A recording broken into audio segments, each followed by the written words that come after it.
ఒడిస్సా ఈసారి నువ్వా నేనా అన్నంత హోరాహోరీగా జరుగుతా ఉంది. బీజేపీ, బీజేడీ మధ్య. కాంగ్రెస్ మార్జిన్‌లో చెప్పింది. కాంగ్రెస్ గురించి ఎవడు పట్టించుకునేవాడు లేడు. ఆల్మోస్ట్ బీజేపీ గ్రాఫు అసలు అధికారంలోకొచ్చేంతగా ఉందని చెప్పి సెఫాలజిస్టులు చెప్తా ఉన్నారు. కాకపోతే ఎన్నికలు ఎప్పుడు కూడా ఎప్పుడేం జరుగుతుందో ఎవరు చెప్పలేరండి. నిజం. ఎందుకంటే ఇంత గ్రాఫ్ పెరిగేటువంటి టైంలో మామూలుగా చిన్న విషయం కాదు గదా! ఇప్పుడు నవీన్ పట్నాయక్‌ని ఎదుర్కొని నిలబడటం అంటే ఆయన పర్సనాలిటీని ఎదుర్కొని నిలబడటం అనేది అంత తేలికైన విషయం కాదు.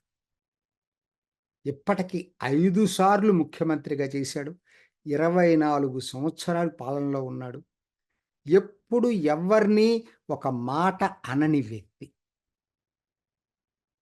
మితభాషి. ఇంతవరకు ఆయన మీద ఎటువంటి అవినీతి మచ్చ లేదు. నిజంగా చెప్పాలంటే స్థితప్రజ్ఞుడు, స్టేట్స్‌మన్. ఈ ఎన్నికల్లో కూడా మోడీ కూడా నవీన్ పట్నాయక్‌ని ఇద్దరి మధ్య అంత వ్యక్తిగత అవినాభావ సంబంధం ఉన్నా ఎన్నికలు కాబట్టి మోడీ నవీన్ బాబుని విమర్శించినా కూడా నవీన్ బాబు ఎక్కడా మోడీని విమర్శించలేదు. అంటే అది ఆయన వ్యక్తిత్వం. అంత గొప్ప వ్యక్తిత్వం. నేనైతే అలా రేర్, రేర్ పర్సన్ అండి. అటువంటిది నవీన్ బాబుది మాత్రం. సో, కాకపోతే ఇప్పుడు ఏంటంటే ఏమైపోయింది ఆయనకి వయస్సు మీరిపోతుంది. వయస్సు కన్నా ముఖ్యంగా ఆరోగ్యం చాలా ఫాస్ట్‌గా డిటారియేట్ అయింది. ఎందుకో తెలీదు మరి. నాకు ఆ కారణాలేంటో తెలీదు గానీ డిటారియేట్ అయిపోయింది. ఇప్పుడు ఆయన మీద ఎవరు ఎప్పుడు కూడా ఏ విమర్శ చేయరండి. ఆయన ఇవాళ మొత్తం పాలనంతా ఆయన చేతిలో లేదు. పాలనా పగ్గాలన్నీ కూడా వీకే పాండ్యన్, తమిళియన్ నడుపుతున్నాడనేటువంటిది బాగా బీజేపీ దాన్ని విమర్శ పైకి తీసుకెళ్తా ఉంది. ఎంతవరకు కరెక్ట్ అనేది నా వరకు నేనైతే చెప్పలేను. ఎందుకంటే ఒక జాతీయ పార్టీ బీజేపీ లాంటిది ఒరిస్సా అస్తిత్వం వరకు మాట్లాడొచ్చు గానీ, ఒడిస్సా అని మాట్లాడటం అనేది అంత కరెక్ట్ కాదేమో అని నాకనిపిస్తుంది. సరే ఎన్నికల్లో అన్నీ కరెక్టే. అన్ని అస్త్రాలు వాడతా ఉంటారు బీజేపీ పార్టీలు. కాబట్టి నేను సరే అంతకన్నా ఎక్కువ ఎక్స్‌పెక్ట్ చేయలేను. కానీ ఒక్కటి మాత్రం చెప్పగలం. ఒడిస్సాలో ఇవాళ బీజేపీ ప్రత్యామ్నాయ పార్టీగా ఎదిగింది. అందుకని మరి 24 సంవత్సరాలు నవీన్ పట్నాయక్ క్లీనే. కానీ 24 సంవత్సరాలు అధికారంలో ఉన్నప్పుడు న్యాచురల్‌గా యాంటీ ఇన్కంబెన్సీ ప్రభుత్వ వ్యతిరేకత చాలా తీవ్రంగా ఉంటది. ఎందుకంటే కింద స్థాయి అధికారులు పాతుకుపోయి ఉంటారు. వాళ్ళు అవినీతి పరులయ్యుంటారు. వాళ్ళు ప్రభుత్వం మీద వ్యతిరేకత పెరుగుతుంది. పనులు కాని ప్రజానీకం గూడా. ఆ పర్సెంటేజ్ పెరుగుతుంది. సో, కాబట్టి ఇది సహజం. అయితే అదంతా పోలరైజేషన్ బీజేపీ చేసుకోగలిగింది. కాంగ్రెస్ మార్జిన్‌లో అయిపోయింది. అయితే 2 రోజుల క్రితం అండి. నేనిప్పుడు అదే చెప్పబోతున్నాను. 2 రోజుల క్రితం మొత్తం సీన్ మారిపోయింది. మొత్తం సీన్ మారిపోయింది. ఏమైందంటే ఒక చిన్న సంఘటన. నిజంగా చెప్పాలంటే అద్భుతంగా బీజేపీకి పాపులారిటీ వచ్చింది. పూరీలో రోడ్ షో, మోడీ షోకి ఎప్పుడు రానంత మంది జనమొచ్చారు. బడా దాదా అంటారు అక్కడ. అంటే ఆ మెయిన్ జగన్నాథ రథయాత్ర నడుస్తుంది కదా! రోడ్డు. ఆ రోడ్డులో ర్యాలీలు చేశారండి. అంతవరకు బాగానే ఉంది. తర్వాత సంబీత్ పాత్ర చాలా బీజేపీకి అధికార ప్రతినిధిగా చానాళ్లు ఉన్నటువంటి వ్యక్తి. ఇవాళ పూరీ నియోజకవర్గ అభ్యర్థి అతను లోక్సభకి.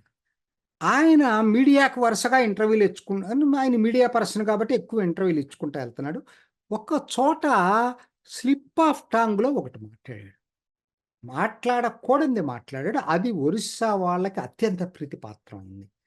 ఏంటంటే, చివరికి పూరీ జగన్నాథ్ కూడా మోడీ భక్తుడే అని మాట్లాడాడు. చాలా, చాలా అది ప్రభావితం చూపించే అంశం ఒడిస్సాలో. మిగతా చోట్ల కాపోవచ్చు కానీ, అక్కడ ఒడిస్సాలో పూరీ జగన్నాథుడే ఫస్ట్ అందరికన్నా పెద్ద. వాళ్ళ కుటుంబ పెద్ద ప్రతి కుటుంబానికి. అటువంటిది ఆయన గురించి అలా మాట్లాడటం అనేది ఎప్పుడూ రియాక్ట్ కానటువంటి నవీన్ బాబు కూడా ట్వీట్ చేశాడు. చాలా తప్పు మీరు చేసింది.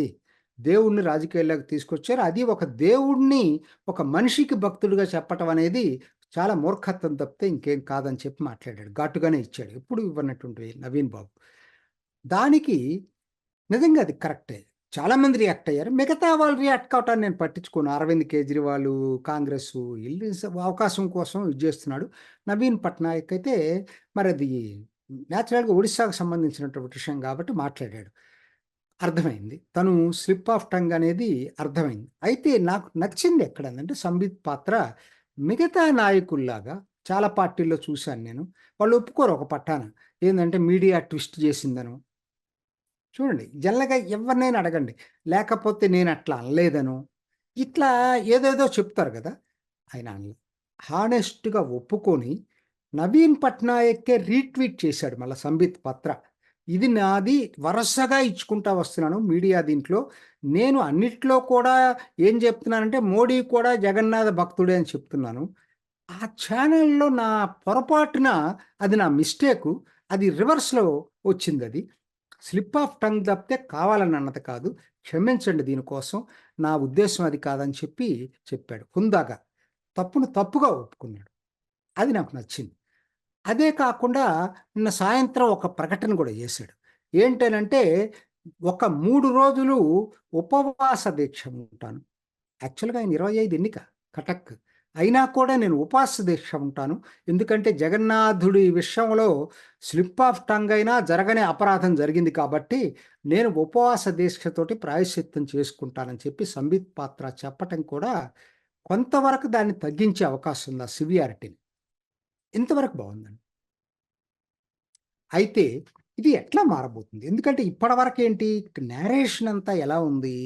నేరేషన్ అంతా కూడా 'వీకే పాండ్యన్ నవీన్ పట్నాయక్ తర్వాత ముఖ్యమంత్రి కాబోతున్నాడనేది' బీజేపీ ఒక నేరేటివ్ బిల్డప్ చేసుకొని ఒరిస్సా అస్తిత్వం మీద నేరేటివ్ బిల్డప్ చేసుకుంటా వస్తా ఉంది. ప్రజల్లో కూడా బాగానే పడతా ఉంది ఇది కొంత మేరకు. ఇప్పుడు సడెన్‌గా ఏమైపోయింది అసలు 'పూరి జగన్నాథుడి' మీద విమర్శ అనేటప్పటికీ ఇవాళ 'వీకే పాండ్యనా' ఒరిస్సా అస్తిత్వాన్ని దెబ్బతీసింది. లేకపోతే బీజేపీనా 'పూరి జగన్నాథుని' మీద విమర్శతోటి అనేటువంటిది నేచురల్‌గా జనంలోకి తీసుకెళ్ళటానికి ప్రతిపక్షాలు ప్రయత్నం చేస్తున్నాయి.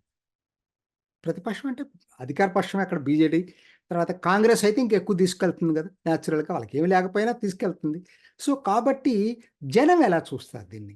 ఎంత మేరకు సంబిత్ పాత్ర తీసుకున్న డ్యామేజ్ కంట్రోల్ యాక్షన్సు పని చేస్తాయి. జనం దాన్ని ఓకే. ఇది స్లిప్ ఆఫ్ టంగ్‌గా కాబట్టి దీన్ని మనం ఇంతటితోటి మానేద్దాం, మర్చిపోదామని అనుకుంటారా?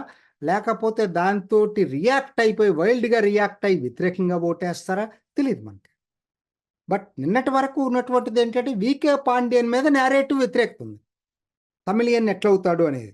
సరే నాకున్న రిజర్వేషన్స్ ఒకటి. దాన్ని అతిగా బీజేపీ చేయటం అనేది కరెక్ట్ కాదనేది వ్యక్తిగతంగా నేను భావిస్తున్నా. ఎందుకంటే జాతీయ పార్టీగా ఉన్నటువంటి పార్టీ అటువంటి వాటి మీద ఎక్కువ చేసుండాల్సింది కాదు.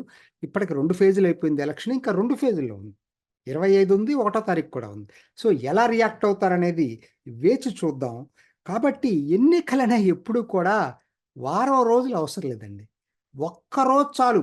ఫలితం అటు ఇటు తారుమారు కావటానికి. ఒక్క రోజులో కూడా జరిగినటువంటి సంఘటనలు ఎన్నో ఉన్నాయి. ఏది మనకి చరిత్రలో.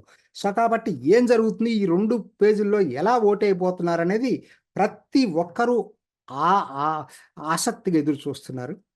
చూద్దాం పూరి జగన్నాథుని కృప ఎవరి వైపు ఉందో. చూసారు కదండి. మరి ఈ వీడియో కనుక మీకు నచ్చినట్లయితే ఒక లైక్ కొట్టేసి మీ అభిప్రాయాన్ని కూడా కామెంట్ బాక్స్లో తెలియజేస్తూ ఇలాంటి ఇంట్రెస్టింగ్ అప్డేట్స్ కోసం మా ఛానల్ని సబ్స్క్రైబ్ చేసుకోండి.